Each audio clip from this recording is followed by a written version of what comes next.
Hello అండి, చూడండి ఈ పిల్లి.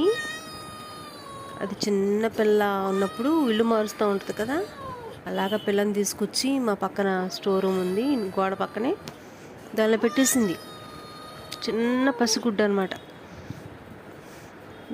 ఉంది కదా అని చెప్పి నేను రోజు పాలన్నం కలిపి పెడతా ఉంటాను. ఇక్కడే పర్మనెంట్ అయిపోయింది అన్నమాట. అది ఇంకెళ్ళలా, దాని సొంత ఇల్లు అయిపోయింది ఆ రూమ్ మాత్రం. పిల్ల చూడండి ఎలా ఉందో. ఇంక పిల్ల దగ్గరికి వెళ్ళనివ్వదు. తినటం, ఇక పడుకోవటం, బయటకు వచ్చి ఆడుకోవటం, ఇది ఆటి పని అయిపోయింది. ఆ కొడుకో కూతురో కానీ బాగుంది, చాలా బాగుంది పిల్ల మాత్రం. మా ఇల్లు ఒక జంతు ప్రపంచం అయిపోయిందండి. కుక్కలు, పిల్లులు, ఉడతలు, పావురాలు ఇలా ఉంటాయి అన్నమాట. చూసారా? ఆ పిల్లి నచ్చితే ఒక లైక్ ఇవ్వండి. ఓకే అండి.